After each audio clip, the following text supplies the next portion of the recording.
Enfim. Então a gente falou, tá falando aquela história do algoritmo de Pernin, só que não deu para explicar, não ficou bem porque eu fui ver, até publiquei a gravação, mas cortou em vários momentos, né? Então eu publiquei este algoritmo aqui, eu publiquei o algoritmo para vocês, né? Como eu falei na aula passada, eu não poderia exibir porque estava numa outra linguagem que é fechada, né? O MATLAB é cheio de segredos, você não pode, você não pode mostrar nada, né? Mas enfim, aí eu só fiz converter o código e está aqui, né? Deixa eu ligar o que eu queria, o Magnifier. Eu esqueci de ligar o Magnifier, né? Quando eu estou abrindo as coisas. Eu esqueci de ligar lá o Open Board, né?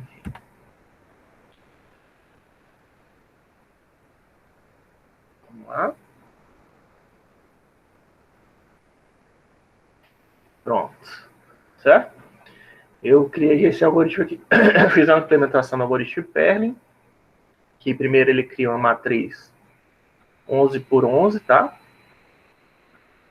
Isso aqui está no... Estou usando só o Python, tá? Converti tudo para Python, NP0. Isso aqui é a nossa NumPy, tá? Zeros é você gera uma matriz de 0 de 11 por 11, usando NumPy. Aí eu faço percor, né? As duas dimensões, usando range, né? Range é aquela distribuição que a gente está falando na aula passada, mais ou menos igualmente, o dado justo, né? Igualmente uniforme. Se vocês quiserem, depois vocês podem experimentar range n, que aí é a distribuição normal, né? Também tem, né? Dentro do NumPy. E aí a gente tem que pegar essa figura e aumentar o tamanho dela, né? Que eu estava tentando falar isso para vocês na aula passada, né? Essa é a ideia do Perlin, né? Você aumenta, tenho esses 121 valores distribuídos igualmente num grid, e agora eu aumento o tamanho dela, né? Eu aumentei o tamanho dela para 1000, né? Aumentei como se fosse multiplicando por 100 praticamente, tá? Aí eu fiz um pouquinho diferente, né? Em vez de usar aquele sail floor, como no Python, como eu tinha mostrado para vocês no Notepad, o Python ele tem um recurso legal que é a divisão inteira, tá? Isso é um recurso exclusivo do Python, né? Não sei se eu já falei isso para vocês. Se você colocar duas barras, ele vai fazer a divisão inteira, que é como se estivesse fazendo um floor, né? Então, em vez de fazer floor e C, eu coloquei floor, estou fazendo floor, e na hora de fazer o C, eu dou mais um, né?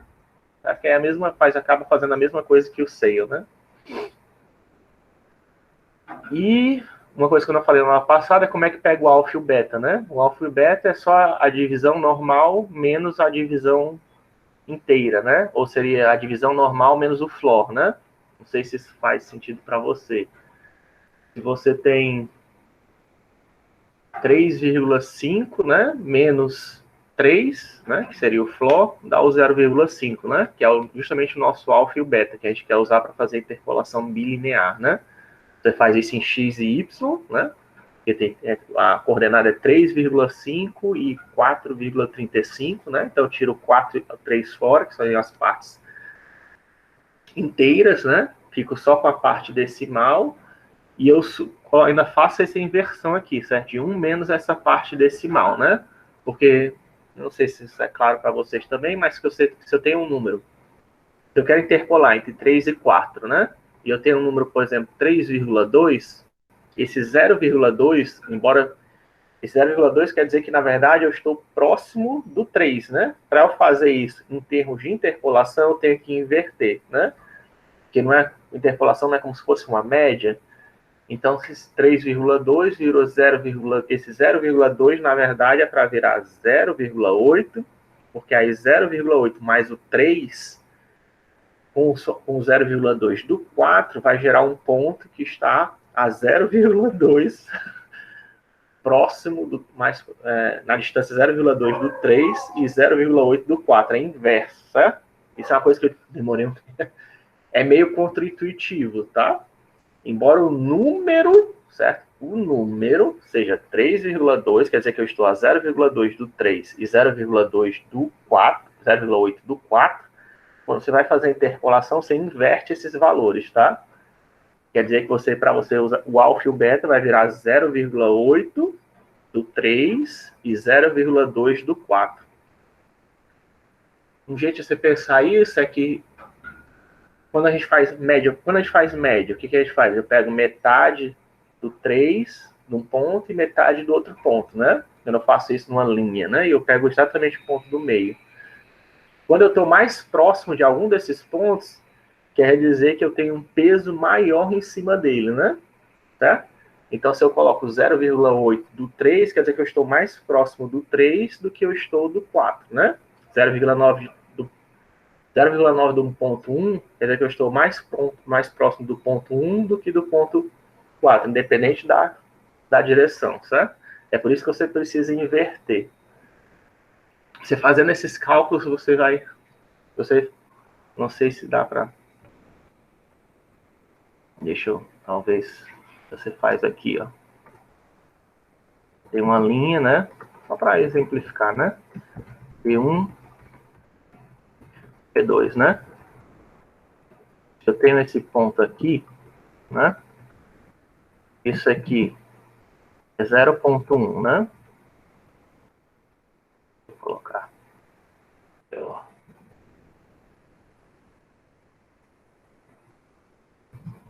Isso aqui é 0,9, certo? Quando eu vou fazer interpolação linear, isso aqui podia ser qualquer valor, né? Vamos dizer que aqui seja 3 e aqui seja 4, né? Então, quer dizer que essa posição aqui tem a posição aqui 3,1, isso aqui é a posição 3,1, né? Quando você vai fazer o alfa e o beta, o alfa vai virar. Isso aqui vai virar, né? Na verdade, deixa eu ver se dá para...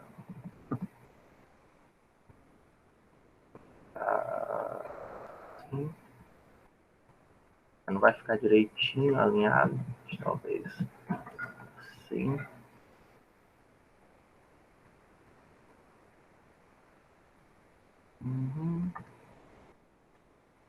Bom, isso aqui vai virar o 0,9 e esse aqui vai virar o 0,1, tá? Esse aqui vai ser o alfa.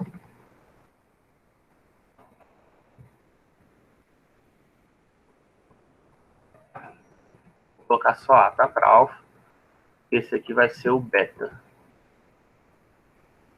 Quer dizer que na hora de fazer a interpolação linear, para obter esse ponto aqui, que está na posição 3,1, eu tenho que somar 0,9 de 3 mais 0,1 de 4, né? Certo? Para obter o valor. Senão não vai. Para obter esse valor que está 0,1 de 3. É o inverso, né? Você inverte. Por isso que eu faço aquele menos 1, tá? Isso aqui são os coeficientes, né? Coeficientes de interpolação, né? Bilinear, né? Isso aqui eu só faço no caso da bilinear, tá? Porque se eu usasse esse 0,1 e 0,9, esse ponto que era para estar aqui, ele vai ser transportado para o outro lado, né? Certo? Esse aqui, se eu usar como peso, quer dizer que eu estou dando mais peso para esse ponto e um peso pequeno para esse ponto. Quando o peso é igual, não dá exatamente na metade, é isso que eu estava tentando explicar. Quando o peso é igual, né, que você está fazendo a média dos dois pontos, você vai obter um ponto no meio, porque o peso dado para os dois pontos é igual. Agora, se eu dou uma distribuição dessa, quer dizer que eu estou dando um peso maior para o P2 do que o peso para o P1. Então, esse ponto aqui vai ficar próximo, vai ser refletido, né, para P2. Para evitar que isso aconteça, eu quero que esse ponto permaneça na mesma posição, aí eu inverto os pesos, né? O peso é diferente, né? O peso é diferente da distância. Isso aqui é a distância, tá? Isso aqui é o peso. É usado na interpolação bilinear. Acho que agora ficou mais claro, né? Espero. Diga, o que foi? É uma pergunta. Ele sempre usa 4 pontos para fazer a interpolação, né? A interpolação bilinear, sim. Sim. É que, na verdade, é a interpolação linear, né? Do jeito que eu estou fazendo aqui. Desculpa. Sim, mas aí ele usa os 4 pontos mais próximos, né? Do ponto que você quer interpolar. Então, os pontos mais... Já vou pegar isso aqui em 4D, né? Em 2D, perdão. Seria P1, P2, aí, sei lá, P3, P4, né? Aí eu pontaria por aqui, né? Vamos dizer. Isso aqui seria, no caso, isso aqui seria a interpolação bilinear, né? Eu tenho um ponto aqui e eu quero pegar esses pontos aqui em volta. Aí eu faço aquela história, né? Esse ponto aqui, por exemplo, vai ser 4,25, 25 e 5,12, né? Tá? E aí, quem são esses pontos aqui? Aí você faz aquilo que eu tinha mostrado na aula passada, né? Esse aqui vai ser o ponto 4, 5, né? Que é o flor. Vou clicar flor aqui, vai dar. Esse aqui é o ponto 4, 5. Esse ponto aqui é o 5, 6. Aí esse aqui é o 4, 6. E esse daqui é o 5, 6. É o 5, 6? Não, é o 5, 5, né? É o 5, 5, perdão. Né? São os pontos que estão em volta dele, né? Se você quiser, dá para até fazer isso no GeoGebra, se você tiver na dúvida, né? A gente vir aqui no GeoGebra e colocar o ponto. Por exemplo, esse que eu acabei de digitar, né? Vou chamar de ponto P. De 4,25 e 5,12, né? Tá? Aí eu vou pegar ponto A. Não sei se tem a função floor aqui no GeoGebra. Vamos testar, né? Normalmente tem. Floor 4,25. Floor 5,12. Né? Deixa eu facilitar a nossa vida. Lá. Aí. O B seria sail, nesse cara aqui. Né? Aí o C seria sail nesse outro. É teto, né? Sail é teto. Céu, não é céu. Sail. Ponto C. E aí o D é sail nos dois, né?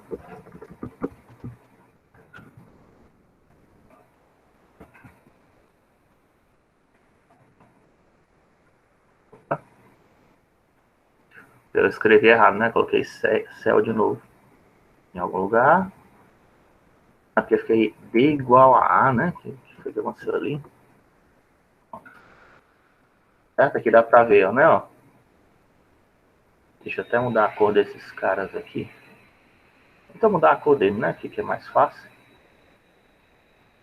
Ufa. Dá um zoom nisso, hein?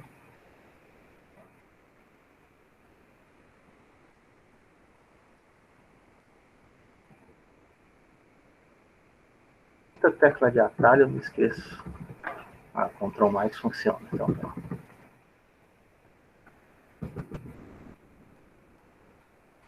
tá. É aqui B.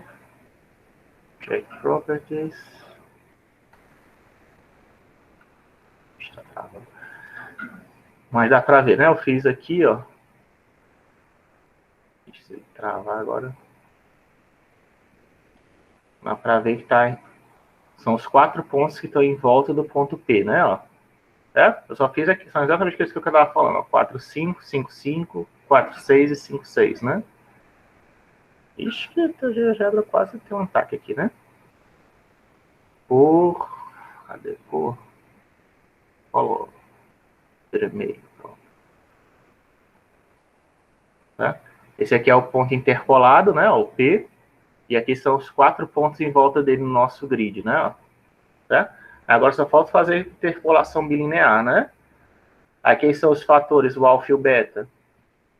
É justamente menos esse daqui, né? Que é o flor, né? Então aqui vai dar 0,25 e 0,12, né? Que aí, na verdade, vai ficar 0,75 para o alfa e o beta vai ficar 0,88, né? Tá? Que aí vai colocar peso maior em cima do A, quer dizer que esse ponto aqui é para estar mais próximo do A do que dos outros pontos, né? Então, alfa é para ser 0,75 e 0,88, né? Se eu usasse do jeito que está aqui, as is, né?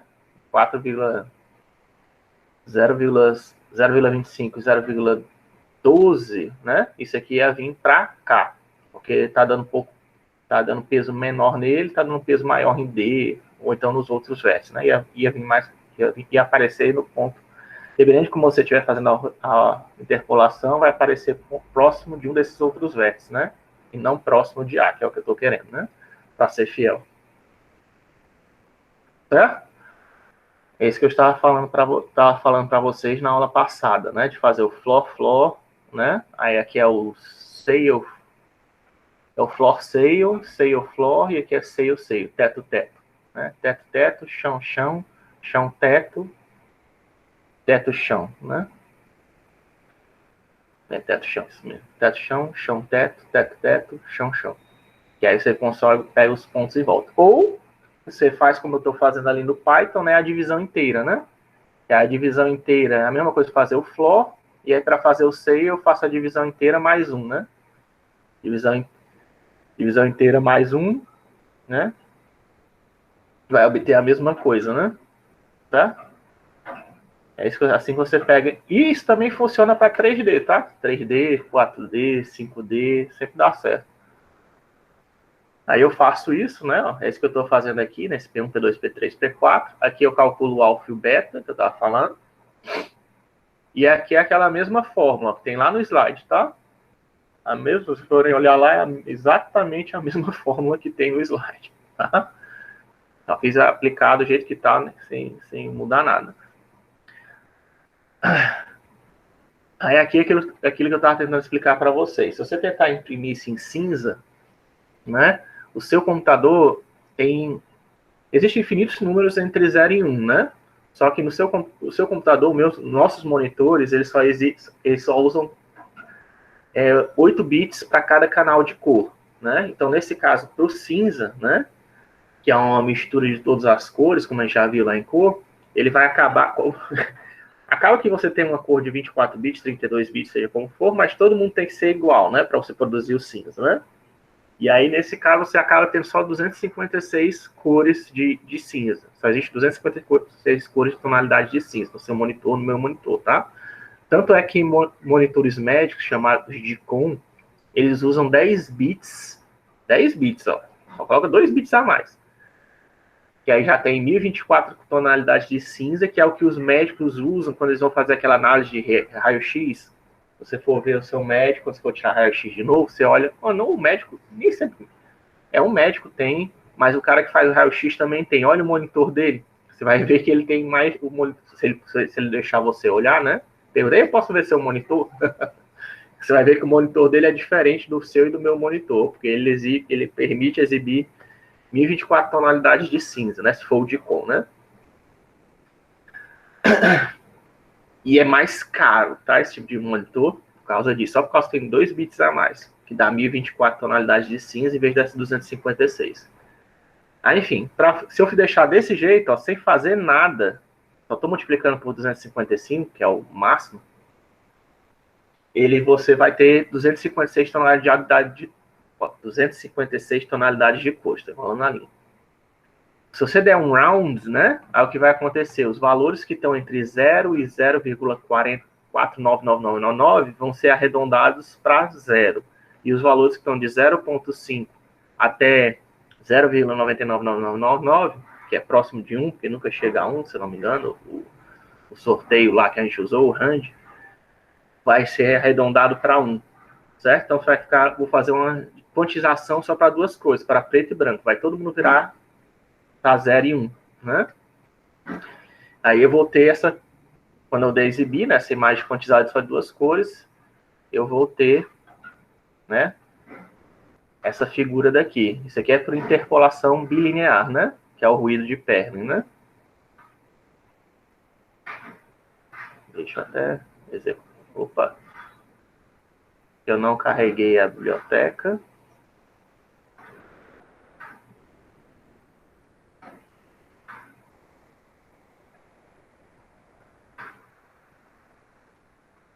demora um pouquinho, né? Ele está executando, pronto, ó. Certo? Já fez outro cara diferente, né? Ó. Toda vez que eu executar esse algoritmo, vai gerar aqui um padrão diferente, né? Eu coloquei isso aqui para vocês lá, junto com o vídeo dessa aula no YouTube, tá? Para vocês verem. E aqui é usando interpolação cúbica, tá? Poderia ter usado aquela nossa fórmula de Bézier que eu coloquei lá, só que eu resolvi mostrar um outro método para vocês, tá? Porque eu falei que quando você quer fazer curvas, né? Uma curva, o mínimo que você precisa é de 3 pontos, né? Uma quadrática e a cúbica é 4, né? É só pegar o expoente do polinômio que você está querendo interpolar ou aproximar e somar mais um, tá? Se eu quero uma curva de grau 6, eu preciso de 7 pontos. Se eu quero uma curva de grau 21, eu preciso de 22 pontos, certo? Só que uma malandragem que o pessoal faz, não é malandragem, enfim, sei lá. Que às vezes a gente quer, porque se eu só usasse desse jeito, né, eu só forço que as pessoas, quando eu faço desse jeito, né, por exemplo, pegar uma curva de 22º grau e pegar 23 pontos para descobrir quem é o polinômio que passa por esses 23 pontos, a posição, mas eu não estou considerando derivadas, né, a inclinação da curva.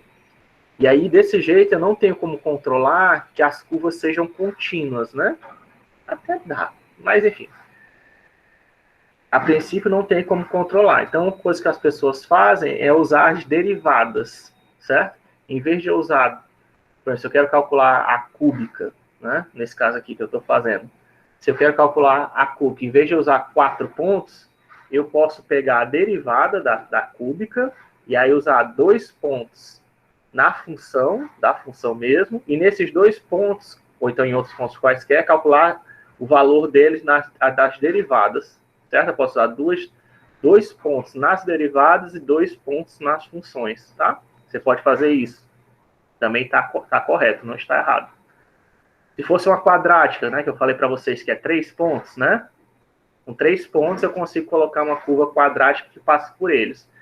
Mas eu preciso usar necessariamente 3 pontos da função? Não, se você quiser, você pode usar só 2 pontos e colocar uma derivada, que aí você pode controlar, porque, enfim, entre 2 pontos, né, passam infinitas curvas quadráticas, né? Como é que eu consigo determinar especificamente a quadrática que eu quero? Eu coloco uma derivada, né, que é uma inclinação, aí de repente eu posso controlar se a quadrática que vai passar por aqueles 2 pontos vai estar virada para cima ou para baixo, com a concordade para cima ou para baixo, dependendo da derivada que eu uso entre esses 2 pontos. Posso até usar uma derivada que está em cima de um dos pontos, certo? Posso até usar só um ponto, se eu quiser, da função, e usar a derivada primeira e a derivada segunda, para descobrir quem é o polinômio que passa por ali. Certo? Você pode fazer várias dessas combinações, tá? Eu não falei isso antes, porque eu achei que ia dar um nó na cabeça de vocês. É muito... Até mesmo na minha, às vezes você é meio... Não é isso, eu tô querendo dizer que não é trivial, né? Entender isso que eu estou explicando agora, né? Não é fácil, assim. Você tem que ter uma noção, pelo menos, do que é uma derivada, do que é segunda derivada, etc. Para ter noção disso. A derivada, ela diz a inclinação e a segunda derivada, ele diz a concavidade, certo? E se você se você sabe a segunda derivada é a primeira e a segunda derivada, você consegue alinhar, suavizar a transição numa função mais facilmente, tá? Não quer dizer que não tem outro jeito de fazer isso, não, mas a princípio, né? Então, o que eu faço, em vez de usar 4 pontos, eu pego 2 pontos da função e 2 pontos da primeira derivada, certo? E eu coloquei esse cálculo todinho aqui para vocês, tá? Para quem tiver curiosidade, como é que o professor gerou isso, né? E aí, no final, ó, eu coloco que o P0 e o P1, que a função no ponto 0 é o P2, a função no ponto 1 é o P1, P3, aí quem é a derivada no ponto 0 ó, é P3 menos P1 dividido por 2, que isso aqui é chamado de diferenças finitas de primeira ordem, tá? Isso aqui é a diferença central. E isso aqui é a derivada primeira no ponto 1, que é P4 menos P2 dividido por 2. É como se eu estivesse pegando P1 P2, P3, P4, né? Para fazer a cúbica, tá? Aí esse aqui eu chamo de 0, né? Esse aqui eu chamo de ponto 1, né? Porque ele vai ter que ter um alfa, né? Que varia entre 0 e 1. Então é por isso que eu chamei esse P2 de 0 e P3 de 1, tá? Para poder ter aquele alfa que varia entre 0 e 1. E a derivada nesse ponto vai ser quem? Vai ser P3 menos P1 dividido por 2, porque, né? Tá avançando 2 pontos aqui, né? Ó, aqui é 1, mas eu assumo que esse ponto aqui está em menos 1, né? E esse ponto aqui está aí em 2, né? Então, seria a distância de P3 para P1 é 2, né? Então, P3 menos P1 dividido por 2. E a derivada em cima de P3 é P4 menos P0 dividido por 2, tá? 2 menos 0, né? Que é a distância. Isso aqui, P1, P2, P3, P4 seria o valor da função, né? No caso, um degradê, seja o que for. Só um instante. Pronto. Tá achando meu filho estava dormindo aqui, ele acordou.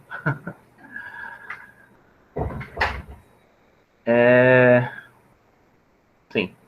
E aí, a derivada em P3 seria P4 menos P2 dividido por 2, certo? Isso é uma coisa interessante de vocês saberem, porque derivadas, embora derivada em cálculo seja um negócio super complicado, né? Mas em computação, as derivadas que a gente usa, em geral, são assim, tá? É só uma subtração, é uma diferença dividido por algum número, tá? É uma subtração com divisão. Em geral, né? Você já acho que não, né? Eu falei isso não. Mas quando a gente vai para o domínio discreto, né? No domínio discreto, a derivada é só uma subtração com divisão. E integral, no domínio discreto, que é o que a gente usa na computação, é a multiplicação com soma, tá?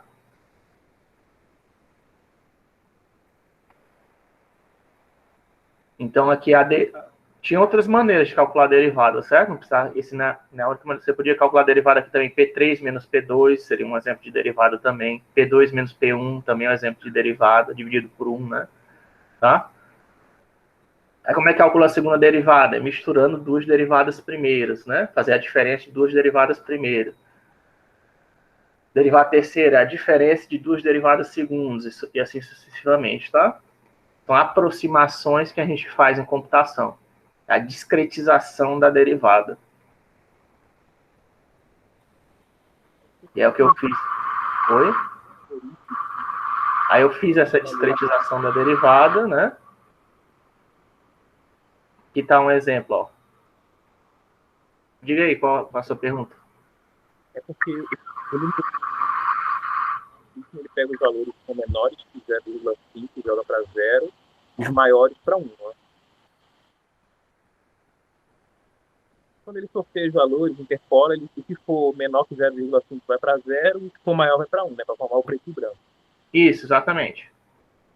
Se eu não faço isso, eu ainda tenho uma imagem, né? Com várias escalas de física. Sim, sim, tem. Eu até coloquei ela aqui, ó. Para você ver, ó.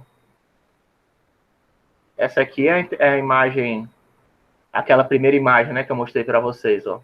Se eu fosse deixar do jeito que, se eu não fosse fazer a quantização, essa aqui é a imagem que gera, né, usando o Perlin, né. Certo? Tá, tem umas linhas aqui. Essas linhas aqui, você só consegue notar, se lembra que só dá para ver essas linhas da interpolação bilinear, que indica aquela descontinuidade. Você lembra do negócio da textura seamless que eu falei para vocês? É como se você estivesse criando uma textura seamless, tá? Por não estar usando derivadas, né? Está usando a interpolação bilinear, que não leva em consideração, só leva em consideração quadrado, não leva em consideração pontos vizinhos, né? Por consequência. E aí, mas essas linhas daqui só estão visíveis desse jeito aqui, que dá para ver, por causa que você lembra que eu estou pegando a imagem e estou aumentando 100 vezes ela, né? É como se eu estivesse olhando a imagem num microscópio, né? De certa maneira. A gente estava olhando o ruído de Perlin aumentado num microscópio, né? Algoritmo de Perlin, né? Você não precisaria aumentar por 100 vezes, né? Só que eu teria que gerar mais pontos, né? E aí eu fazendo Opa, só que aqui eu tenho que rodar de novo, né? Esse aqui não é a mesma imagem, né? Que a gente acabou de gerar ali. Tem que rodar esse algoritmo aqui de novo. Já passei esse problema de outras vezes. É porque demora um pouquinho, tá? Para gerar.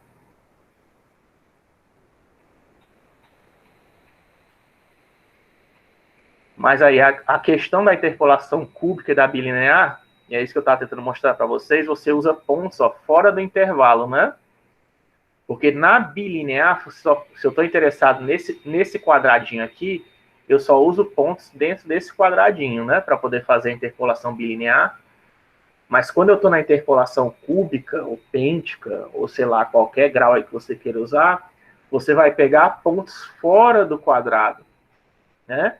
E esses pontos fora do quadrado, eles fazem o quê? Fazem parte das outras interpolações. É isso que garante a continuidade, para ficar um negocinho suave, né? Que foi o que eu mostrei lá no slide, que eu fiz a interpolação cúbica no slide, tá? A interpolação cúbica do slide, como ele vai usar a primeira derivada, né? Esse caso aqui, P6, ele vai ser a derivada nele vai ser calculada com o quê? P7 menos P5 dividido por 2, né? E P7 vai ser calculado P8 menos P6 dividido por 2, ou seja, ele está pegando pontos fora do intervalo. Mesmo que na prática eu só estou calculando os pontos aqui dentro, tá?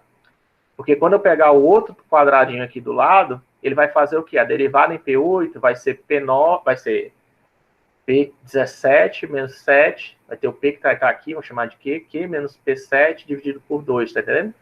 Isso vai garantir a continuidade.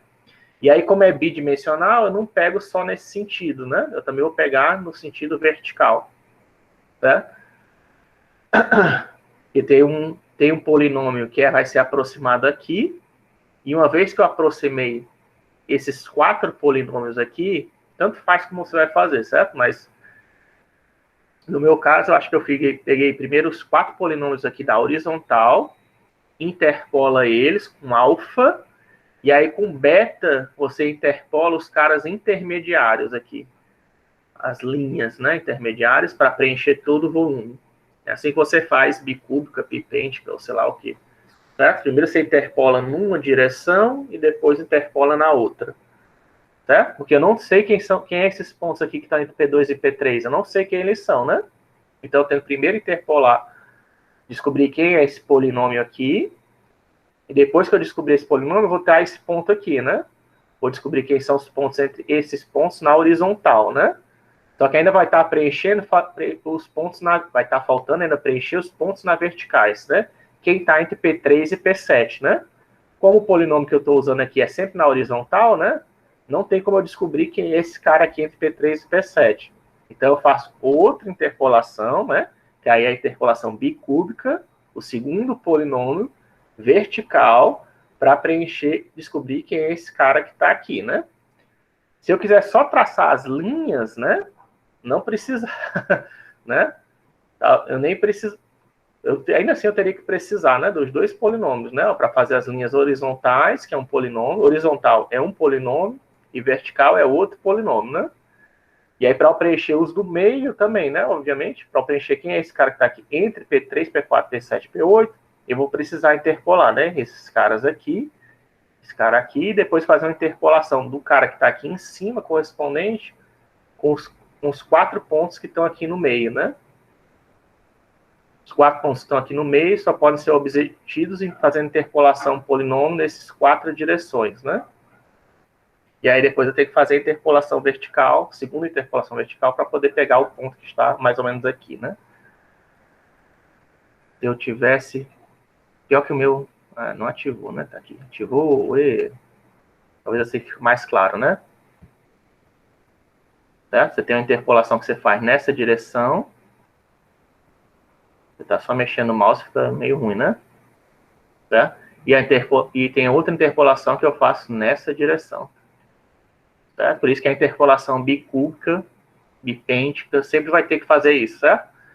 É como se fossem derivadas parciais, tá? Você está fazendo, numa direção, você está fazendo as derivadas parciais em direção de x, e depois as derivadas parciais na direção de y, tá? São as verticais. Como são independentes, né, você pode ver, né? Deixando o y constante, como é que o x varia? Aí depois, deixando o x constante, como é que o y varia, né? Vocês já aprenderam sobre derivadas parciais?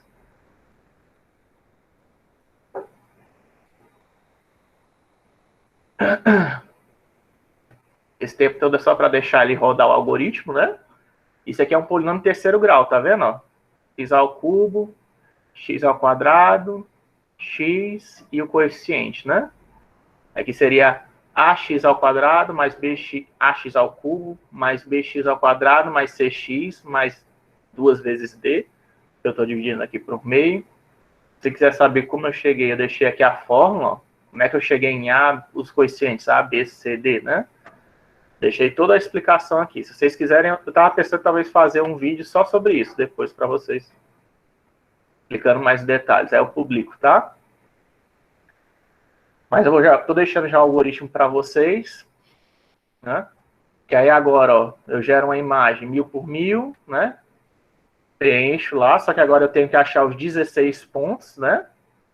Certo? Não é mais só 4 pontos, agora eu preciso de 16, porque eu estou usando a cúbica. E aí eu faço, ó, a interpolação na direção x, né? A direção x que é equivalente ao j, né? E depois faço a interpolação na direção y, usando alfa, tá? Preciso fazer 4 interpolações, que é isso que eu estava tentando explicar para vocês. Eu faço 4 interpolações, que seria aquelas 4 linhas da matriz, e aí depois eu faço só a interpolação vertical, para pegar exatamente qual o valor ali em cima. E aí quando eu gero a matriz, ó,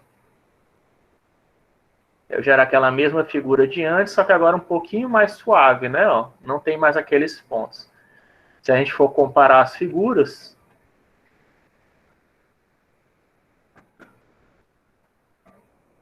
né? Ó, olha como é que ficou a figura, né? Ó, aumentada da interpolação cúbica. E como é que ficou a figura aumentada na interpolação bilinear, né? Aí só consegue ver essa diferença, lembrando que eu estou aumentando 100 vezes o tamanho, certo? Para mim, eu sempre via o pessoal na Wikipédia, né, que eu estava falando para vocês, assim, o pessoal comparando interpolação cúbica e interpolação bilinear, e eu, como é que o cara consegue gerar essas imagens, né? Aí eu finalmente descobri, depois de muito tempo, como é que o cara gerava aquelas imagens. É porque ele aumenta o tamanho das imagens, né? Ele aumenta, aí olhando no microscópio, né? Aumentando o tamanho das imagens, aí você consegue ver, né? A diferença entre a interpolação cúbica e a bilinear. Mas se você estiver olhando o tamanho real da imagem, você não consegue notar. Que é aquilo que eu estava discutindo, falando com vocês, né? A olho nu, se eu pegar uma imagem qualquer aí de uma flor e aplicar a interpolação bilinear nela para fazer algum efeito, e depois fazer a interpolação cúbica bilinear para fazer um outro efeito de suavização, coisa do tipo, não dá para notar, certo? A olho nu, a não ser que você dê zoom, né? Aí dando zoom, aí você vai ver as cores bem pertinho como é que estão mudando, aí você vê, né, a diferença. E um zoom gigantesco, né? No caso aqui eu estou no zoom de 100 vezes, né? Mas enfim, se a gente vê esse ponto aqui mais afiado, ó, isso aqui foi gerado pela interpolação bilinear, que na cúbica, olha o que é que acontece? Fica mais um montezinho, né? Ele faz uma ondulaçãozinha, fica tudo bem mais curvo, né? Ó, na cúbica, certo? Assim, será que isso aqui é melhor? A princípio dá a impressão que isso aqui é melhor, né? Mas, para mim, eu não sei, assim, eu não considero, porque no mundo real existe coisas pontiagudas, né? Nem tudo é suave no mundo real, né? No mundo real, a gente tem coisas pontiagudas. Mesmo se você passar a mão na sua parede, você pegar aí a sua parede de casa, que tem tinta, né? E passar a mão dele, você vai ver que de vez em quando você sente uma pontada na sua mão, né? Que pontada é essa que você vai sentir na sua mão? São pontos e que a parede está mais afiada, né? Tem algum pedaço ali de tinta que está mais pontiagudo e vai machucar, vai dar uma pontada na sua mão, né? Por quê? Porque as coisas no mundo real não são todas suavezinhas, né? Tem coisas pontiagudas. Então, eu acho que a interpolação bilinear, na minha opinião, é mais adequada. Ela representa melhor o que acontece na realidade. E não quer dizer que não tenha coisas suaves, ó. Aqui gerou na interpolação bilinear, ó, uma curva suave, ó. Certo? Mas nem sempre é suave. Quando a mudança é muito brusca, ele gera o quê? Ele gera algo pontiagudo. O que é o esperado, né? É o esperado. Se tem uma mudança muito brusca, é para ser pontiaguda ali, não é para ser suave, né? Mas, enfim, tem gente que prefere a interpolação cúbica, né? E eu para ir um pouquinho mais além, né? Porque isso aqui é coisa que você encontra em software 3D normal, eu fiz a interpolação pêntica, tá? E aí usando um polinômio de quinto grau, calculando a primeira e segunda derivada, né? E aí a pêntica precisaria de 6 pontos. Aí eu peguei 2 pontos na função, mais 2 pontos na primeira derivada e 2 pontos na segunda derivada. Fiz o cálculo manualmente. Gigantesco. Encontrei quem é o polinômio que interpola e fiz a mesma coisa, tá? Usa mesmo de 16 pontos. E aí, obtive... Aqui vai dar... Tem que rodar de novo, né? E comparei, certo? A interpolação cúbica com a pêntica. Que aí a pêntica vocês vão ter a continuidade zero, que é a interpolação bilinear, sem derivada nenhuma. Vão ter a cúbica, que está garantido continuidade na primeira derivada. E vão ter a pêntica, que vão ter a continuidade na primeira e segunda derivada, para vocês verem qual a diferença entre elas. Você vai ver que a pêntica faz o quê? Deixa ainda mais suave, né? A cúbica deixa suave, mas a pêntica deixa ainda mais suave. Por quê? Porque eu estou usando a primeira e a segunda derivada, né? Não estou usando só a primeira derivada. Quer dizer que ela deixa as coisas ainda mais redondas, né? Mas será que isso é bom? Deixar tudo redondinho, mais próximo de redondo? Sei lá, né? Depende do que você está querendo fazer, né? Isso aqui é todos esses algoritmos aqui estão sendo usados gerando o algoritmo de Perlin, tá? Podia ser feito usando aquela nossa equação do Bézier, podia fazer... Já gerou? Pronto, aqui, ó. Gerou? Não sei. Ou ainda está gerando? 14. É a mesma imagem? É a mesma imagem. Então pronto, ó, já gerou aqui, ó. Agora aqui vai ser mais difícil de notar. Mas, por exemplo, essa bolinha aqui, ó. Pode ver essa bolinha, né? Essa bolinha do meio, como é que tá na cúbica, né? E como ela tá na pêntica, ó. Né? Ficou mais... os corners mais arredondados, né? Para deixar mais arredondado, ela acabou deixando a bolinha um pouquinho mais quadrada, né? Para garantir que seja... Para que ela fez isso? Para garantir que as curvas nos corners ficassem mais suaves, né? Certo? Por isso ficou mais parecido com um quadrado. E se a gente for ver lá na bilinear, ó, esse pontinho é um quadrado, ó, praticamente um quadrado. Certo? Era praticamente um quadrado que a cúbica transformou quase numa esfera, que foi o melhor que ela conseguiu fazer.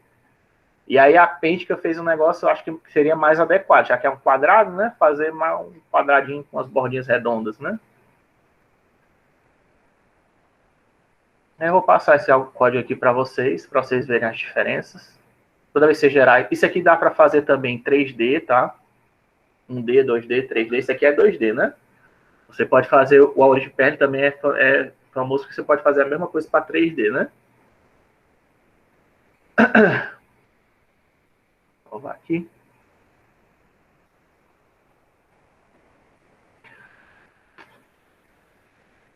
Falando isso porque na aula passada eu estava explicando o algoritmo Perlin é importante, tá? E voltando aqui. Vamos mudar isso aqui. O algoritmo de Perlin, não é melhor? Para geração de texturas. E no GIMP, eu estava vendo, encontrei, ele tem, tá? Isso também. Não é só no Blender, não. Ele também tem lá um negócio para você gerar uma textura de Perlin.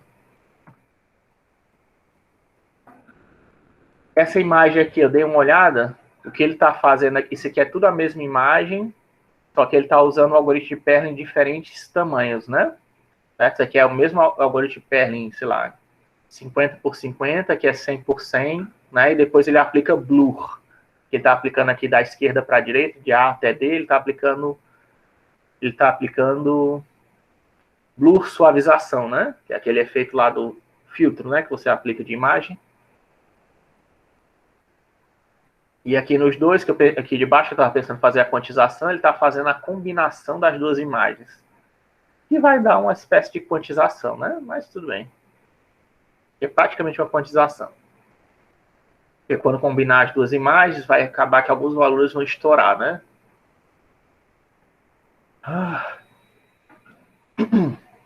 Perdão. A gente viu ruído periódico, ruído branco, ruído gaussiano, tipo de mapeamento. Falando tudo isso. Pronto. Aí os outros mapeamentos que tem, né? Os outros mapeamentos que tem, todos os mapeamentos que a gente discutiu agora seguem esse mesmo princípio, certo? Qual vértice lá no meu modelo que se equivale ao meu pixel, né, na imagem? É isso que eu quero descobrir. Qual pixel na minha imagem se equivale ao meu vértice e vice-versa, né, que é a função objetora. Só que aí você pode fazer, as pessoas pensaram, né, por que não usar, se a gente já está usando isso para cores, né, por que não usar isso para outras coisas também? E cálculo de normal, que é aquele vetor perpendicular a uma superfície, isso aí é um cálculo pesado, tá, de se fazer dinamicamente. Então, que a gente não cria uma textura que armazena essas normais pré-calculadas, né? Que vão estar em cima dos vértices. Aí, legal, beleza. Aí o pessoal fez esse tal, que é o Bake, né? Você fazer o mapeamento de normais, né? Aí você vai ver que os mapeamentos de normais, em geral, segue essa tonalidade, essa matiz, né? Azul, né? Essa tonalidade azul, né? Você vai ver que é tipo uma imagem assim azulada, tá? Por quê? Porque isso aí está usando um espaço TBN, tá? A gente está considerando o espaço local das cores, uma textura, imaginando que o default de toda textura é sempre para cima, certo? Que o vetor perpendicular, o que quer dizer? Quer dizer que o vetor perpendicular a uma superfície é, por default, o vetor 001, tá? Vetor 001 está apontando Z para cima. Esse é o vetor padrão do espaço TBN, tá? Que é o espaço bitangente. Ele é perpendicular à nossa superfície, ele diz o que é para cima. Sem isso, se a gente não fizesse isso, não usasse TBN, esse mapa aqui de texturas ia ser todo colorido, tá? Ia ter todo tipo de cores, porque o vetor normal pode estar direcionado pode estar em qualquer direção do espaço 3D, certo? Não é? Um vetor pode estar apontando em qualquer direção do espaço 3D, tá? Então, existe um mapa de normal que vocês podem encontrar por aí, que ele é todo colorido, tá? Quando ele estiver todo colorido assim, quer dizer que o vetor está apontando em qualquer direção do espaço 3D, certo? Que é um mapa mais fácil de gerar, digamos assim, tá? Porque quando você vai transformar ele, basta você pegar um número, normalizar ele, quer dizer, colocar ele para o intervalo de 0 a 1, né? De forma que de 0 a meio seja equivalente a negativo, meio é o 0 e meio a 1 é o intervalo de 0 a 1, certo? E aí você consegue, né, fazer essa normalização. Vou pegar todas as direções aí, né? E mais? E você teria que multiplicar por um fator, né, para depois restaurar. Que aí você vai ter que gravar isso, né? O problema desse mapeamento de todas as direções é isso, né? Você vai ter que dividir, vai ter que normalizar os fatores, vai ter que gravar quem são esses fatores que restauram os vetores ao tamanho original, né? Provavelmente. A não ser que você usasse todo mundo, para ser unitário, né? Se todo mundo for unitário, você pode escapar disso, né? Normalmente normalizado você faz unitário, né? Enfim. Mas quando você pega as questões à parte, né? Quando você vê um mapeamento normal, que ele é todo coloridão, certo? É porque a pessoa está fazendo isso, certo? Ela salvou as normais do jeito que estão no espaço 3D. Mas isso não é o comum que as pessoas fazem. O que as pessoas fazem é usar o espaço TBN, que é chamado espaço bitangente. Nesse espaço, a gente assume que coloca toda normal, todo espaço, como se estivesse no plano XY, toda superfície a gente coloca no plano XY, E a normal, que ela é perpendicular a essa superfície XY, é o vetor 001, tá? Isso aí geraria qual cor? 001. Equivalentemente no RGB, isso aqui geraria a cor 127, 127, 255, tá? Isso aí é exatamente essa tonalidade de azul aqui, ó. Esse azul aqui do fundo, né? Esse azulzinho aqui do fundo. Até coloquei, eu acho que no próximo slide, certo? Esse azulzinho aqui, ó, é exatamente o vetor normal canônico 001 perpendicular à superfície, que é equivalente à cor 127, 127, 255. Ou às vezes também 128, 128, 255, tá? Depende do software 3D. Porque a metade de 255, né, seria o quê? Seria 127,5, né? Então depende se a pessoa arredonda para 128, se aplica Sail ou se aplica Floor, né? Aí fica a critério do desenvolvedor. Certo? Então, quando você vê isso daqui, quer dizer que está um mapa vazio, né? Quer dizer que a normal, todas as normais são perpendiculares à sua face, né? Por exemplo. E quando a gente vê um mapa desse jeito aqui, essa inclinação aqui, que a gente vê de rosa, né? De rosa e verde, isso aqui é uma inclinação a partir desse vetorzinho azul, tá? A partir desse vetorzinho normal. Aí, conforme ele inclina mais para uma direção, mais para a direita ele vai ficar vermelho, mais para a esquerda ele vai ficar verdinho, né? Que é o que a gente vê aqui, ó. Certo? Isso aqui é um mapeamento de normais dessa figura 3D aqui, ó. Essa figura 3D que tem um cone, uma esfera cortada a meio, um donut e uma pirâmide, um tronco de pirâmide, gera esse mapeamento de normais, né? Quer dizer o quê? Usando mapeamento de normais, eu consigo pegar uma figura 2D e gerar isso daqui, ó. Certo? Uma figura achatada 2D, eu aplicando essa normal em cima, gera essa figura. Dá para notar, né? A gente olhando para essa figura aqui do canto esquerdo, que isso aqui é uma esfera, isso aqui a gente não consegue notar o que é, mas aqui dá para ver que isso aqui tem uma elevaçãozinha, né? E que aqui também tem uma elevaçãozinha. Certo? Esse negócio de mapeamento de normais, é bom vocês terem essa noção, né? Ele consegue simular relevo, certo? Com uma boa qualidade. O quão mais chato for os seus, quanto menor for o tamanho do relevo que você está querendo gerar, certo? Para grama. Para grama, se você quer modelar grama, se eu quero fazer uma grama para preencher um cenário, né? Ficar bonitinho, você não precisa modelar cada fiozinho de grama, mesmo proceduralmente, certo? Não faça isso. Gerar proceduralmente e tal, porque senão, imagine aquelas gramazinhas, né? Preenchendo lá todo o cenário da sua fase ou de um ambiente 3D, uma casa que você modelou, né? Para exibir para um cliente. Aquilo ali vai ficar pesado que só, né? E você nem está querendo mostrar a grama para o cliente, né? Porque de repente a casa fica numa montanha ou coisa do tipo, né? Que você está querendo vender. Aí você, pode gerar toda a grama, vai ficar um negócio super pesado. E você não está querendo vender grama, né? Você está querendo vender a casa. Então, o que você faz? Você aplica uma textura no chão e usa um mapeamento de normais, certo? A maioria dos softwares 3D tem essa opção para você poder dar um bake das normais na desse jeito aqui, que vai ficar desse jeito, gerar essa imagem azulada. Para você desse jeito, você fazendo um bake das normais e carregando as normais agora da textura, ao invés de calculá-las dinamicamente, você vai ver que no caso da grama, vai ficar exatamente a mesma imagem e o nosso olho não vai notar a diferença. Como é que você nota a diferença, professor? Se você tentar dar zoom na grama, né? Ou então se você olhar de um ângulo muito diferente do ângulo original que você calculou as normais, né? Acho que nem... pegar um ângulo muito extremo, né? Tipo assim, um ângulo de 90 graus, né?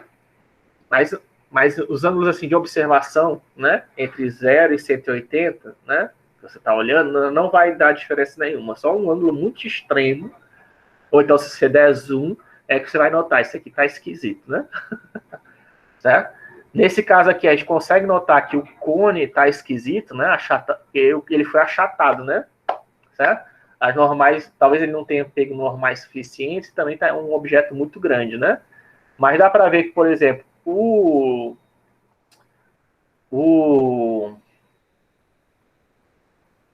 a rosquinha, né? A rosquinha já ficou melhor, né? Você já consegue notar que isso aqui dá uma impressão de relevo, né? Na esfera também já dá para notar que tem um relevozinho quadrado já. O único que ficou mais difícil de notar o relevozinho foi o cone, né? Que não ficou muito legal. Porque ele é mais pontiagudo. Além de ser grande, ele é pontiagudo, né? Mas os outros já deu para dar um efeitozinho de que engana ali, que tem relevo. É inclusive isso que você faz, tá? Você faz tipo um mapeamento normais. Não, você faz uma técnica diferente, né? Não vou falar disso não.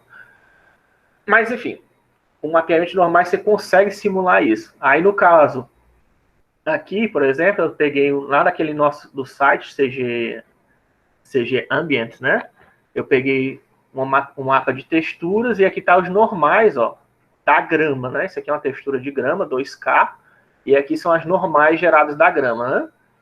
Para você aplicar em cima, e isso vai ser usado justamente aonde? Esse mapa de normais, naquele cálculo de iluminação, tá? Naquela equação que você já viu de Lambert, de Fong, né? Naquela equação de iluminação, e também no PBR, tá? Que PBR também usa normais, tá? PBR, para ele poder pegar aquela... A PBR, ela usa uma semisfera em cima da superfície, tá? Uma esfera cortada ao meio, coloca em cima da superfície, alinhada com a normal, tá? Para calcular a partir das direções, onde é que está chegando, todas as direções dessa semisfera, onde está chegando luz. É lógico que você pega essa semisfera e faz uma discretização dela, né? Em cubos, né? em quadrados ou triângulos e tal, para calcular essa direção, né? É por isso que eu, às vezes, evito falar isso, porque ela é o PBR é mais complicado o cálculo. Mas, enfim. E aí você faz a somatória dessa semisfera, mas ele também usa uma normal, tá? Como referência, que aí seria, no caso aqui, esses vetores normais. O próximo que existe é o de deslocamento, certo? Que é o mapeamento de deslocamento, que é, uma vez que você tem a normal, você pode causar pequenas perturbações na superfície, certo? Deslocando na direção normal, que é a direção perpendicular à superfície, produto vetorial, tá? Você consegue fazer pequenas perturbações na superfície, exatamente como naquele caso do planeta, que eu mostrei para vocês com ruído, tá? Você consegue produzir tanto montanhas, né? Eu falei na aula passada que já tinha dito para vocês, mas não tinha falado ainda, né? Ninguém me corrigiu. Eu estou falando agora sobre montanhas e nuvens. Se você pegar pontos igualmente espaçados, né? Aquela história do Perlin, né? Você lembra do Perlin? É a mesma ideia do Perlin. Só que agora não é a mesma ideia do Perlin. Em vez de colocar valores, né, nesses pontos aí igualmente espaçados, o que a gente vai fazer? Eu vou colocar para o ponto subir ou descer um pouquinho, certo? Na geometria. Tem vários pontos assim, formando um grid, né? Imagina aí o chão da sua casa, que que é todo preenchido com azulejos. Nas regiões de encontro do azulejo, você coloca um vértice, tá? Aí o que eu vou fazer? Eu vou sortear um número aleatório que vai subir esse ponto, certo? Vai subir ali na direção vertical, que é a direção normal, é a direção vertical ao seu chão, é a direção normal, é aquele 001, tá? Aí eu vou subir algum desses pontos e tem alguns pontos que eu vou descer, que eu vou afundar na terra, tá? Isso vai gerar um relevo, vai gerar uma sensação de relevo. Se você fizer que esses pontos variem de forma brusca, você vai gerar uma superfície montanhosa, tá? Se variar pouco, você vai gerar isso daqui, é como se fosse uma superfície, ainda assim, né, montanhosa, mas é rochosa, né? Tá? E se você fizer isso com cores, você vai gerar nuvem, vai dar um efeito de nuvens, tá? Vai parecer que tem alguns tons que vão ser mais escuros e alguns tons que vão ser mais claros, vai ter os tons intermediários, né? Você faz a interpolação, você dá a impressão de nuvens, tá? É assim, isso é o mapa de altura, tá? O mapa de altura, ele diz o deslocamento, né? Eu também chamado de displacement, tá? É como deslocar a geometria, né?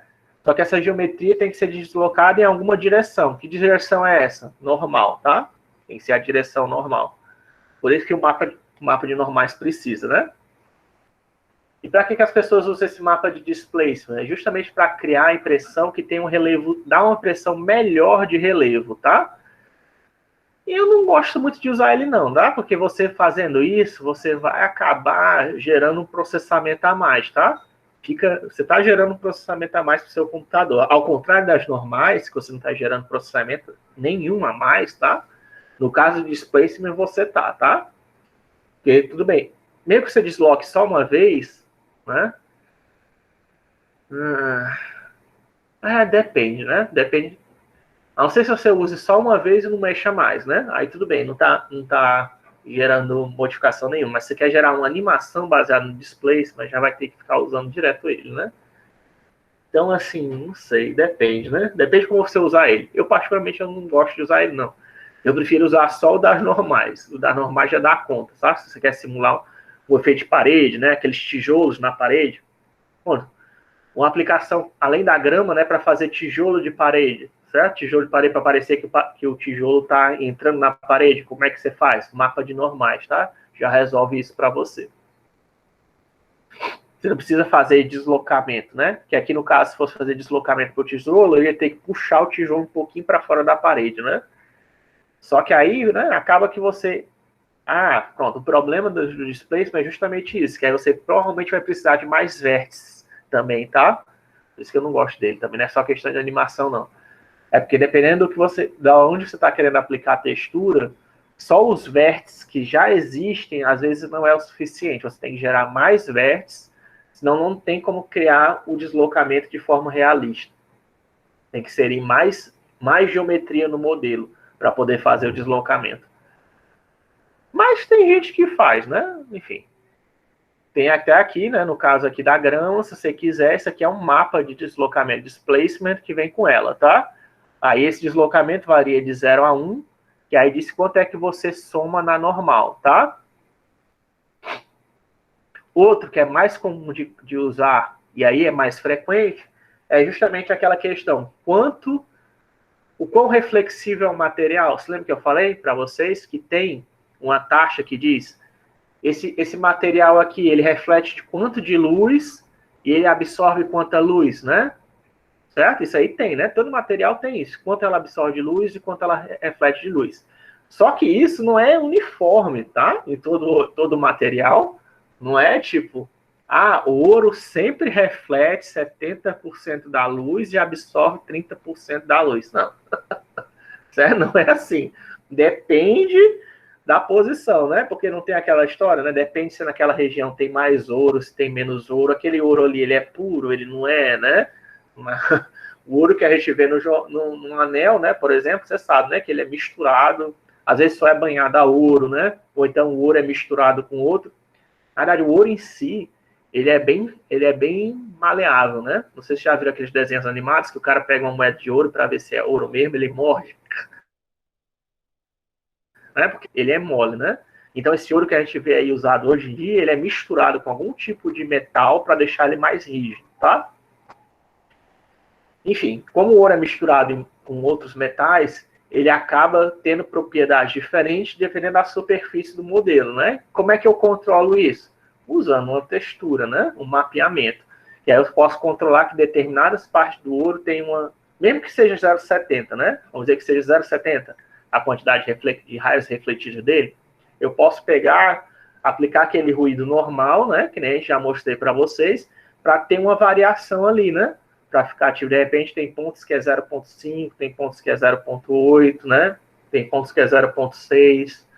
Essa degradê, isso aí vai deixar o seu material mais realista, tá? Esse é o material de rugosidade, ou roughness, tá? Às vezes esse material também, essa textura pode vir com o nome de especularidade, tá? Mas é a mesma coisa, tá? Não é a mesma coisa que metalness, tá? Tem um, tem um material chamado metalness, que você pode ver aí, que eu não coloquei no slide, porque, enfim, é praticamente a mesma coisa que o especular, só que o metalness, ele controla, é específico para o metal, para dizer quão metálico é um material, né? Variando de novo da escala 0 a 1, né? O quão metálico é um material. E por que isso é importante, professor? Porque materiais metálicos, isso é exclusivamente para PBR, tá? Materiais metálicos em PBR, eles liberam fótons, certo? Quando ele recebe um raio de luz, ele mistura a cor dele com a luz, tá? Só metais fazem isso, tá? Outros materiais não fazem isso. Se eu tenho uma luz vermelha, certo? Iluminando um objeto verde qualquer, o brilho que vai aparecer naquele objeto verde é vermelho, porque se aparecer, né? Mas vai aparecer, porque verde é próximo do vermelho. Vai aparecer um brilho vermelho em cima desse objeto verde, certo?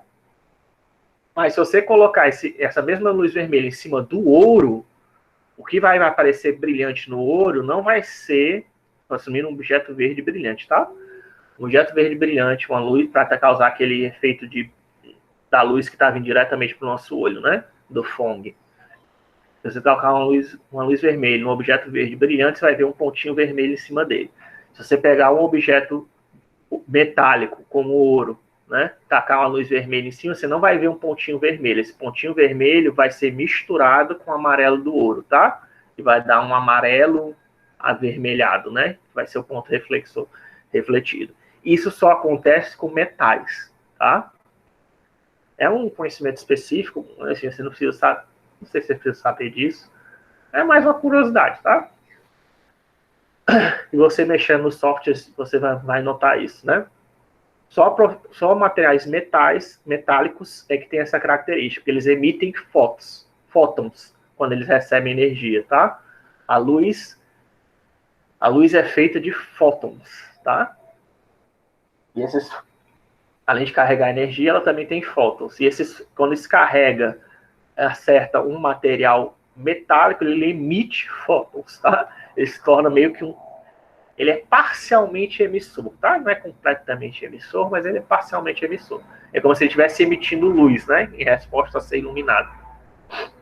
Só materiais metálicos fazem isso. Enfim, aí esse aqui é o fator de fusão que diz qual é a porcentagem dos raios que é distribuído de acordo com um ponto do vértice do seu material, certo? De acordo com um ponto do vértice do seu modelo, quanto de luz vai ser refletida por ele, certo? Isso é quem diz isso é um mapa de rugosidade. O mapa de metalicidade que eu estava falando vai dizer o quê? Aquele vértice, o quanto dele é metálico, certo? Isso é importante para você, porque você pode ter, né? Você pode ter um material que de repente está mais. Pronto, imagina um material enferrujado, né? O material enferrujado, as partes que não estão enferrujadas é metálica, né? Mas as partes que já estão enferrujadas já não são mais metálicas, né? Já não vão mais agir como metal. E, independente disso, todos eles têm roughness, né? Tá vendo como vai ser diferente? O material enferrujado, ele tem um roughness, tem a rugosidade, que ele vai refletir mais ou menos da luz, dependendo se está numa parte com enferrujado ou não, mas ele também tem uma propriedade de metalicidade, né? Que ele vai ser mais ou menos metálico se tiver numa parte enferrujada ou não, né? E é diferente, né? Não é igual roughness com rugosidade, né? Mas rugosidade, ela diz aquilo que eu falei que dá para calcular com o aparelho. Eu nem falei qual aparelho, é o goniofotômetro, tá? Existe o fotômetro, que eu já mostrei para vocês, né? Que ele mede, que é aquele vermelhinho, se lembra? Que mede a quantidade de luz, né? Que está vindo em uma determinada direção, né? Seja acertando um modelo, seja acertando um objeto, no caso ele, né? Ou saindo de um objeto, tá? Ele mede tanto... Ele serve tanto para medir a luz transmitida como a refletida, né? O fotômetro. Só que existe o goniofotômetro, que além disso, ele considera o ângulo, tá? Ele tem tipo uma semisfera que ele considera... É como se fosse um scanner 3D da luz, tá? E ele considera em todas as direções como é que a luz está sendo refletida a partir de um objeto, em torno de um objeto, tá? Por isso que ele é caro. É como se fosse um scanner 3D, só que ele mede luz. E existe até o goniômetro, tá? Se você não tem polígono, né? Polígono diz que é uma figura geométrica com vários ângulos, né? Ou vários lados. E existe o goniômetro que serve para medir ângulos. Se você for procurar na internet, o goniômetro é barato de fazer, tá? É barato de obter, mais ou menos. Mas é o goniofotômetro, que seria a mistura dos dois, né? Do que mede luz de acordo com o ângulo. Aí é mais caro. Que aí o resultado do goniômetro, né? Do goniofotômetro, perdão, é esse mapa de rugosidade, tá? É isso que dá para medir e é isso que as pessoas usam se tem dinheiro, né? Mas é só um dos mapas, né? Vocês vão ver que tanto em PBR e até hoje em dia no caso dos Cycles, que usa o Path Tracing ou Ray Tracing, ele usa mais de um mapa, né? Para poder gerar a figura. Então, um dos mapas tem como você usar um aparelho, se você tiver dinheiro para obter ele, né? O dos normais é um cálculo que você pode fazer na mão e medir, né? Você faz o cálculo com o algoritmo e salva na imagem, né? Agora, daquele metalicidade, aí já não existe, tá? Não existe aparelho para medir metalicidade que eu saiba no presente momento, né? E tem outras propriedades também que deslocamento também não existe, né? O mapa de displacement também não. É totalmente inventado, né? Inventar displacement e metalicidade é seu critério aí. Critério pessoal. Esse aqui não, oclusão de sombras, tá? Porque calcular sombreamento numa figura também é caro de se fazer, tá? Dá para fazer, não é difícil. É só você ver se um ponto, se daquele ponto que eu estou querendo iluminar, se existe alguma luz acertando ele diretamente, ou se tem algum objeto justamente escondendo ele da luz, tá? Se tiver algum objeto na frente dele e a luz, né? Você tem que fazer cálculo de interseção aí, né? Mas se tiver algum objeto entre o ponto que você está querendo iluminar e a luz, ele está numa região de sombra, né? Você precisa pintar ele de forma mais escura. Isso é um cálculo que você pode fazer com Ray Tracing, tá? A parte, tá? Não é aquele negócio de ficar refletindo os raios, não, tá? É só você lançar um raio a partir do ponto que você está querendo pegar em direção à luz para ver se você consegue chegar até a luz sem bater em ninguém. Se você conseguir bater em ninguém, quer dizer que aquilo ali está numa região clara, iluminada. Se bater em alguém, quer dizer que ele está numa região escura. Quer dizer que ele está numa região de sombra, tá? Isso é um cálculo à parte que você precisa fazer no algoritmo de Ray Tracing. Eu não sei nem se... Acho que no PBR também você precisa fazer isso. Quase pressão. Não sei se ele gera automaticamente no PBR. Agora eu estou na dúvida, não estou lembrando. Se ele gera automaticamente regiões de sombra. Enfim. De qualquer jeito, é um cálculo que você precisa fazer, tá? E aí, o que você faz? Para evitar cálculos, né?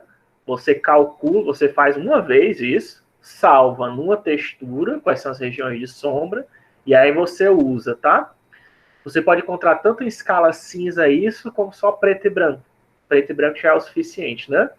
Que aí você vai fazer o quê? Você vai pegar esse mapeamento de oclusão e multiplicar pela textura, tá? Nas regiões da textura. Que aí vai deixar preto, né? Uma região de textura, ou vai deixar a cor, se for né? Vai deixar a própria cor da textura, e se for preto, vai escurecer a região da textura naquela região, gerando a sombra, né? Nesse caso aqui, de novo, eu estou usando a grama, né? Por quê? Já pensou você ter que calcular as sombras que a grama gera em cima de si mesmo? Se você fosse fazer isso usando Ray Tracing ou PBR, tá? Não importa até que você fosse usar, tá? Ia ser um cálculo violento, né? Você modelar a grama, né? Os fiapinhos de grama minúsculos, né? E aí depois você gerar sombras em cima, que aquele fiapinho de grama está gerando em cima da terra, ou então em cima de outros fiapinhos de grama. Para você calcular isso, tá? É um cálculo violento, pesado. Você pode fazer e é feito, né? Uma vez. Você faz isso uma vez. Depois que você faz isso, o que você faz? Você pega o seu resultado e salva no mapa de oclusão, para você não ter que fazer isso de novo, certo? Aí, nesse caso aqui, o problema desse mapa é que ele só funciona numa direção, né? O problema dele é esse, né? Ao contrário da normal, que funciona 180, só tem um ângulo específico que se você tentar ver vai dar problema. No caso do mapa de oclusão, não, ele tem esse problema, né? Porque as sombras não vão mudar, né? Se tem o sol no cenário, né? E o cliente ou o jogador consegue ver o sol, ele vai ver que as sombras na grama não mudam, né? Conforme o sol muda de posição. Mas, de forma geral, né, você consegue enganar, né? A não ser que você gere vários mapas de oclusão para cada... Aí você pode até fazer isso, né? Para cada posição do Sol, gerar um mapa de oclusão diferente, né? Mas você vai começar a lotar sua memória com várias texturas que nem precisa, né? Na FA, ninguém, como eu disse, lembra do efeito lá do museu que eu falei, né? Ninguém vai visitar o museu e fica procurando por defeitos no mapeamento cilíndrico ou esférico que está sendo aplicado no museu, né? A mesma coisa, você está jogando um jogo, você está exibindo uma casa para um cliente, o cliente não vai lá, ele não está nem um pouco interessado em ir lá fora e olhar a grama, deixa eu ver aqui a grama, se foi modelado direito, ele não faz isso, né? Ninguém faz isso. Ele está querendo olhar a casa dele, né? Ver como é que tá o banheiro, não sei o que, ele não está querendo, vai lá atrás, lá fora do quintal para ver se a grama está modelada direito. Não. E mesmo que não esteja, ele não está nem aí, né? Porque grama é um negócio que daqui a pouco cresce, tem que cortar, né? Certo?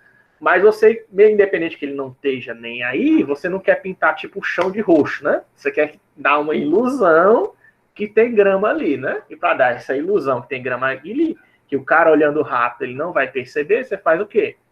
Você gera um mapa de texturas, coloca um mapazinho de normais, um mapa de oclusão, que vai dar, parece que está modelado 3D, parece que a grama foi modelada 3D, parece que ela está gerando uma sombra, né? E engana ali, certo? Passa e tal, o cara nem nota. Até questão de árvore, pessoal, já vi recentemente, eu vi que até para modelar árvore, existem uns algoritmos, tá? Para modelar árvore, que eu estava estudando, que é até bacana. Talvez eu adicione um futuro de computação gráfica, né? Mas eu estava vendo que alguns pessoal que trabalha, né, com arquitetura, às vezes eles só colocam uma textura de árvore, cara. Coloca um GIF de uma árvore para dizer que tem árvore ali, né? Uma árvore assim transparente. E se o cliente chegasse ali perto, ele ia ver que era papel, que parece que a árvore é feita de cartolina. Né? Mas isso é um truque que eu vi recentemente que as pessoas usam para deixar que tá tudo assim arborizado, casa assim tem um quintal arborizado bonito, né? Mas aí só dá para ver de longe, né? De longe parece que tá tudo assim, aquelas árvores assim de alta qualidade, você pensa, caramba, como é que o cara modelou isso, né? Deve ter demorado um tempão. Mas se o cara chegasse lá perto, ele ia ver que era tudo cartolina, né? Que é só um gifzão transparente que tem ali da árvore. Enfim. E aí o outro mapeamento que aí é bastante usado é de opacidade, tá? Para dizer quando uma região é transparente ou não. Aí esse aí, nesse caso, é preto e branco, tá? E aí você tem, por exemplo, esse aqui é um exemplo clássico, né? Que você quer fazer uma grade, né? Certo? E aí eu coloco aqui que as regiões que devem... Mesma coisa, isso é um fator de multiplicação, né? 1 quer dizer que aquela região vai ser opaca e 0 é que vai ser transparente, tá? Eu multiplico isso pela meu objeto lá 3D, que nesse caso aqui é um plano. Quer dizer que essas regiões brancas vão da região figura vai ser misturado com preto, né? Então vai ficar transparente, senão que isso aqui é o canal alfa, né? De transparência. Aí vai gerar essa figura aqui transparente, ó. Vai ficar um gradeado transparente. Mas note que a transparência não muda a textura, certo? É só um truque. Tanto que a sombra gerada pelo plano, veja que era para ter, né? A sombra ali gerada pelo plano é para ter aqueles listrados, né? Certo? Mas não tem. Por que não tem? Porque eu só apliquei uma textura de transparência em cima da grade, tá? Aí, como eu apliquei só uma textura de transparência em cima da grade, quer dizer que a geometria não mudou. Você ainda tem um plano ali, né? Ainda é um planozão ali, tá? Só que aí, quando eu apliquei só uma textura de transparência, é transparência, né? Ele só faz o teste assim, é transparente, então eu vou usar a cor que está atrás, né? Que está atrás desse modelo, né? É isso que a transparência faz. Se aquilo ali é transparente, eu uso a cor que está atrás. E foi o que ele fez. Ele pegou a cor da grama ou a cor da sombra e colocou para frente, né? Só que aí, se uma pessoa olhando rápido para isso aqui, não vai notar isso, né? Agora, uma pessoa com o olho treinado vai ver, e o cara usou transparência, né? Nessa grade. E por que você faria isso? Porque se você fosse modelar essa grade, né? Imagine aí, ó, como plano, só existe nesse plano aí, transparente, com a transparência, só existe 4 vértices, tá? Só tem 4 vértices. São aqueles 4 cantos ali do plano, tá?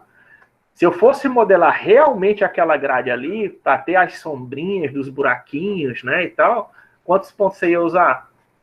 Olha o tamanho disso aqui, sei lá, tem 10 por 10, né?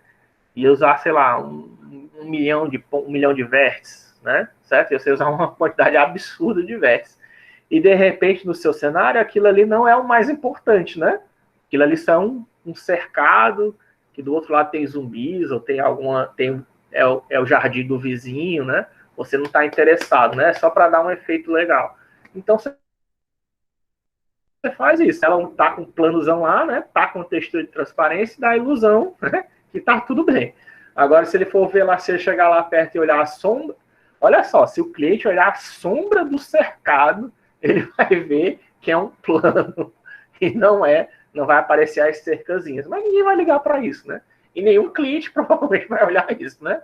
Olhando assim rápido, engana, né? Ele vai enganar, legal, você fez o cercadinho, né, em volta da casa. Não desse tipo, né, mas aquele cercadinho de madeira, né? Porque aí você faz só o quê? Você faz só um planozão em volta da casa e tá com a textura com as madeiras que se repetem, né? Para fazer um cercadinho. Só se o cara chegar perto, olhar a sombra, que ele vai ver que tá defeituoso, né? Aí aqui por final, eu coloquei alguns sites com texturas, tá? Para vocês verem, do Quixel, do Ambiente CG, do Polygon e o HDRI Heaven, que são dos melhores que eu conheço, tá? Que aí vocês podem pegar texturas para usar no trabalho de vocês, tá? Mas com isso, a gente acaba a aula de texturas e a aula de hoje, né? Tá, e na aula que vem, né? Que agora já não dá mais tempo, mas também a gente falou sobre o Perlin, né? Que Perlin é um algoritmo. Ah, sim, esse tipo de textura que é gerado pelo Perlin é chamado de textura procedural, tá? Porque eu que estou gerando a textura, né? Tá gerando a textura via computador. Abriu aqui o GIMP, será, hein? Abriu, ó. Se você vier aqui em filtros, ó, render, né, ó, tem aqui noise, ó. E aí você pode gerar vários tipos de ruído, ó. Para gerar nuvens, ruído sólido. Esse ruído sólido é o ruído de Perlin, tá? Que eu conheço, mas o cara colocou Perlin, noise e ruído sólido, não sei porquê. Enfim. Aí tem cell noise, que é aquele que eu falei para vocês, que é o organ, não sei qual é o nome dele. É o... Como é que é o nome dele? O Worley, né? Certo? Aqui no GIMP, deixa eu criar uma layer.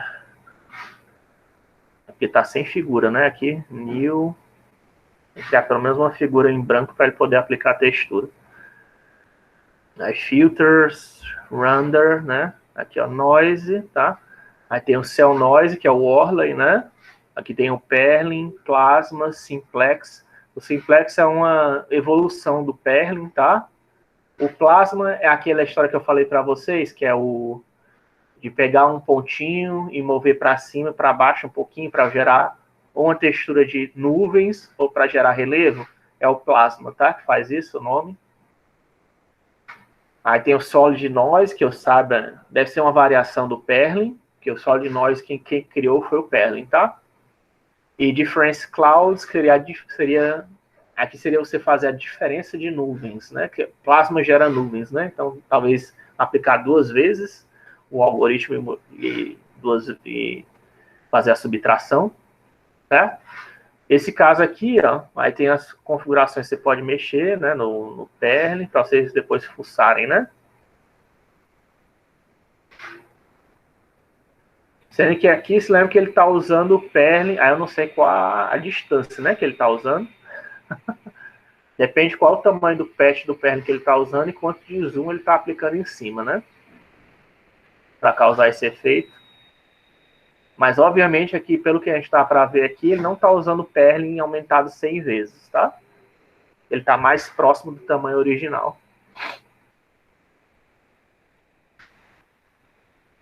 Não sei.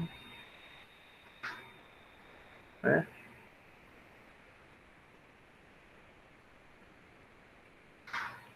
Olha aí, ó. Mas tô chegando mais próximo, ó, do que a gente obteve, ó. Certo? É não. Isso aqui é algoritmo de Pair. Não é só fuçar ali nos parâmetros, né? Você vai obter outras coisas para obter valores diferentes, né? A escala é aquele... No meu caso, eu usei sempre vezes 100, né? Mas você pode usar a escala que você quiser aqui, controlar o alfa, esse Z offset para fazer um deslocamento também nas cores, se você quiser. Iterações é quantas vezes você quer aplicar o algoritmo, né? Não precisa aplicar muitas vezes não, tá?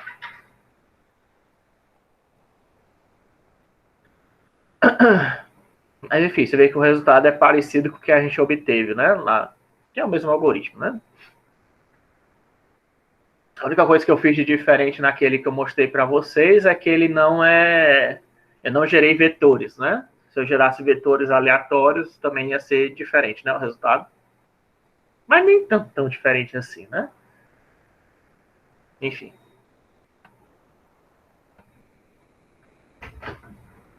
Tudo bem? Então, com isso, a gente acaba a aula de hoje. Eu vou só tirar a presença.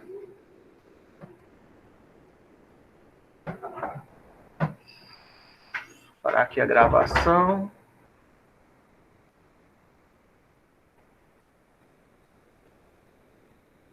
Gravação. Então,